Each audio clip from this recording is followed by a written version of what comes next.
راز کون جانے، بندوں کے راز اللہ ہی جانتا ہے۔ خدا راہ طریقے اپنے بدلیں اور اپنے پیسوں کو صحیح جگہ پہ خرچ کریں۔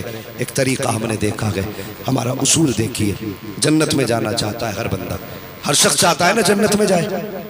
جتنے لوگ چاہتے ہیں ذرا بتا دیں ہاتھ اٹھا کے، کتنے لوگ جانا چاہتے ہیں؟ ماشاءاللہ سبھی جانا چاہتے ہیں۔ اللہ سلامت رکھے اور آج کی رات کے صدقے میں اللہ سب کو جنت عطا فرما دے، سب کو جنت عطا فرما دے۔ میں ایک بات کہتا ہوں اکثر، جس کے پاس کروڑوں لاکھوں روپیہ ہے، مگر اگر وہ اس نے بیٹے کو ڈاکٹر بھی بنایا، انجینئر بھی بنایا، ماسٹر بھی بنایا، کلیکٹر بھی بنایا، اگر قرآن کا قاری نہ بنایا تو میں کہتا ہوں بڑی بے بسی کی موت مرا ہے، بڑی بے بسی کی موت مرا ہے وہ شخص۔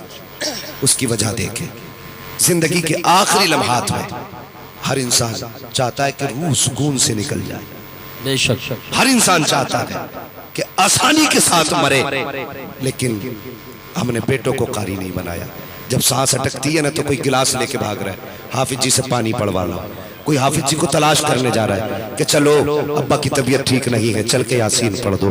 اللہ اکبر، اگر حافظ نہ ملے اور پانی نہ مل سکے، کتنی بے بسی کی موت انسان مرے گا۔ مجھے بتاؤ تو صحیح، میں نے پہلے بات کہی تھی، ہم نے امیروں کو آئی سی یو میں ایسے حال میں پڑا دیکھا گئے کہ کوئی پانی پلانے تک نصیب نہیں ہوتا گئے۔ اور خدا کے واسطے اپنی آخرت کا انتظام جیتے جی کر جاؤ، اپنی زندگی میں آخرت کا انتظام کر جاؤ۔ آج 40واں ہو تو اتنے لمبے لمبے تھال سجائے جاتے ہیں، جب پوچھا جائے یہ کس لیے تو کہتا ہے یہ سب ابا کو پسند تھا، پان بھی ابا کو پسند تھا، میٹھا بھی ابا کو پسند تھا، یہ سبزی ابا کے پسند کی تھی، ساری چیزیں 40ویں میں لگائی جا رہی ہے۔ مجھے بتا تو صحیح، مرنے کے بعد اتنا خیال باپ کی فکر کا، کیا زندگی میں بھی ان کی خیال اتنا کیا ہم نے؟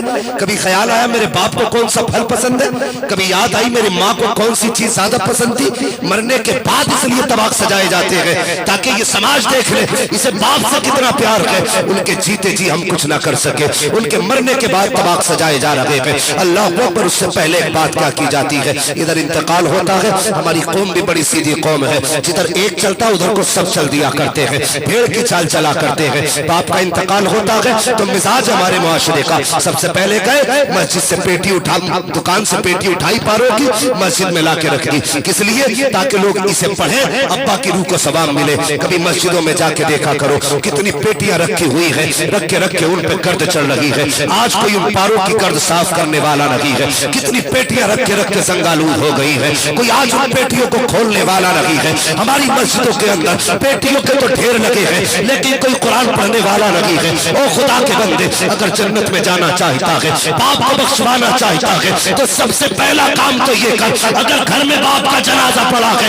اور تیرے چہرے پہ داڑھی رہی ہے، باپ کو بخشوانا چاہتا ہے، اس کے جنازے کے آگے کھڑا ہو، کہتے یا اللہ میرا باپ قبر میں جا رہا ہے، میں اس کے لیے تجھے گواہ بنا کر آج اعلان کرتا ہوں، جب تک جیوں گا مصطفیٰ کی سنت چہرے پہ سجاتا رہوں۔ سبحان اللہ، ماشاءاللہ۔ یہ اعلان آپ کر دیں گے، اس دن خدا کی قسم تیری داڑھی کی برکت سے اللہ تیرے باپ کی مغفرت فرمائے گا۔ بے شک سبحان اللہ۔ دوسری بات، اگر چاہتے ہی ہو مرنے والے کو ثواب ملے تو سنو، باپ کا انتقال ہو، دفن کرے اس کو، یا دفن سے پہلے جب آپ کو وقت ملے، اللہ توفیق دے تو کبھی مدرسے جائیں، مدرسے کے محتمیم سے پوچھیں، اگر چاہتے ہو نا تمہارا اپنا جنت میں جائے، اس سے جا کے پتا کریں کہ ہم مدرسے میں بچے جو پانی پیتے ہیں وہاں کسی فریج کا انتظام ہے کہ نہیں۔ ہم حالات دیکھیں اپنے، ہمارے بچے فریج کا پانی پیتے وہ بھی فلٹر، مدرسے میں اکثر پڑھنے والے بچے سادہ کبھی تو ٹنکی کا پانی پیا کرتے، تازہ بھی نہیں، بھرا ہوا پانی، فلٹر نہیں، وہی جو ٹنکی میں بھرا ہے۔ ہمارے بچے اے سی میں رہے، اور یہ قرآن پڑھنے والوں کو کچھ مدارس میں پنکھے تک ہاتھ والے نصیب نہیں ہوتے، ہاتھ والے پنکھے تک نصیب نہیں۔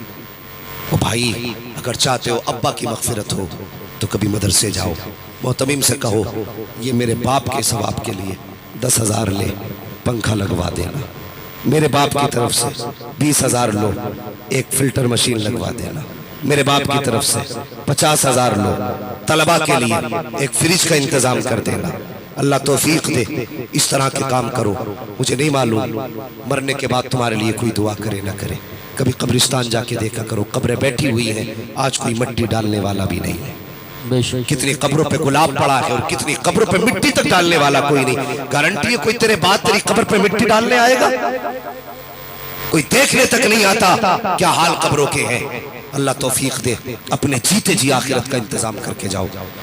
اگر انتقال کر گئے 50 سال تک تمہیں یاد کیا جائے گا, 100 سال تک یاد کیا جائے گا. اگر پھر یاد نہ بھی کیے گئے اور تمہاری طرف سے اگر مدرسے میں ایک پنکھے کا انتظام ہے, اس کے نیچے بیٹھنے والا, قرآن کو تلاوت کرنے والا قرآن پڑھے گا, گرمی اپنا کام کرے گی, پنکھا اپنا کام کرے گا, اس کے جھونکے ہوا کے نکلیں گے, حافظ قرآن کے بدن کو ٹھنڈا کریں گے. میں نہیں جانتا کہ تجھے خبر ہوگی کہ نہیں ہوگی, لیکن اتنا پتا ہے ادھر حافظ قرآن کا کلیجہ ٹھنڈا ہوگا, ادھر اللہ تیری قبر میں جنت سے ٹھنڈی ہواؤں کی کھڑکیاں کھول دے گا. یہ انتظام آخرت کے کر کے جاؤ, آخرت کے انتظام کر کے جاؤ. اللہ توفیق دے تو قرآن والوں کی خدمت کرو, قرآن والوں کی خدمت کرو, اور اللہ کے فضل سے اپنے بچوں میں سے کم ایک بیٹے کو حافظ قرآن ضرور بناؤ. بنائیں گے انشاءاللہ؟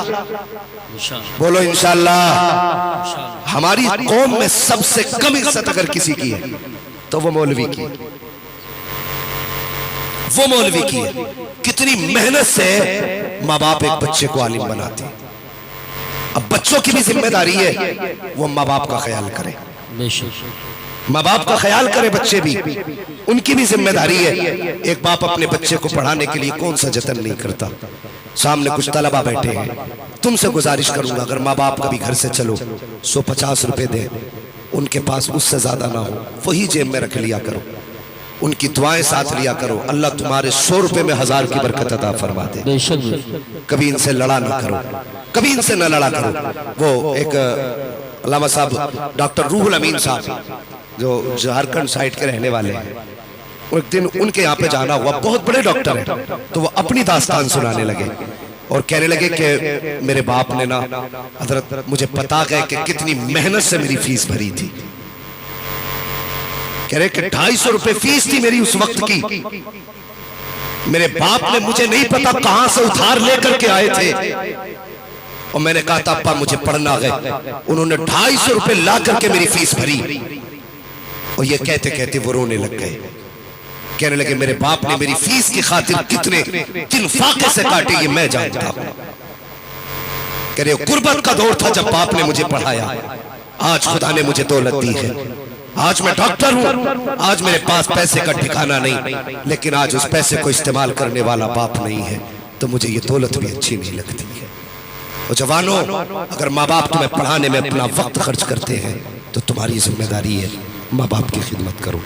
آج یہ زندہ ہے, ان کی قدر کر لو. بڑی محنت سے ماں باپ پڑھایا کرتے ہیں, اور کبھی جا کر کے چوراہوں پہ دیکھو, گرمی میں پسینہ صاف کرتے تمہیں باپ ملیں گے, سردی میں بغل میں ہاتھ دیے کھڑے کئی منڈی میں باپ ملیں گے. اور یار کبھی کبھی سردیوں میں ہم راتوں رات چلنے والے لوگ ہیں, رات کے آدھے حصے میں ہم نے باپوں کو سائیکلوں پہ سفر کرتے دیکھا ہے. جس موسم میں ہم گاڑی کے شیشے کھول کے نہیں چل سکتے, ہم نے باپوں کو سائیکل چلاتے دیکھا ہے. کبھی ان سے پوچھو راہ روک کر کے بتا تو صحیح, اتنی سردی میں کیوں اس روڈ پہ آ کے کھڑا ہو گیا ہے, کیا وجہ ہے کہ تجھے زندگی پیاری نہیں ہے. وہ کہے گا زندگی تو پیاری ہے, لیکن بیٹے کے اسکول کی فیس بھرنی ہے, بیٹے کے مدرسے کی فیس بھرنی ہے, بیٹے کو اسکول کا ڈریس لے کے دینا ہے, اسکول کا بستہ لے کے دینا ہے. اور تیری تعلیم کی خاطر باپ نے کون سی خاک نہ چھانی, تیرے لیے کیا کیا باپ نے نہ کیا.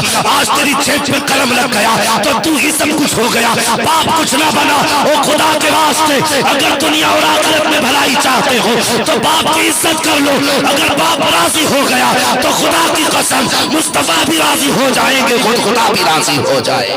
نعرہ تکبیر, نعرہ رسالت, نعرہ غوثیت, مسلکی اعلیٰ حضرت فیضانی محررہ مقدسہ, فیضانی اجمل العلماء, علماء اہل سنت. سبحان اللہ اکبر. لوگ کہتے تھے کہ آج 3 بیٹوں سے ایک باپ نہیں پلتا, ایک باپ 3 بیٹے پال دیتا ہے, 7 بیٹے پال دیتا ہے, 8 بیٹے پال دیتا ہے. اللہ اکبر. یہ کون سا درد ہے ان کے سینے میں؟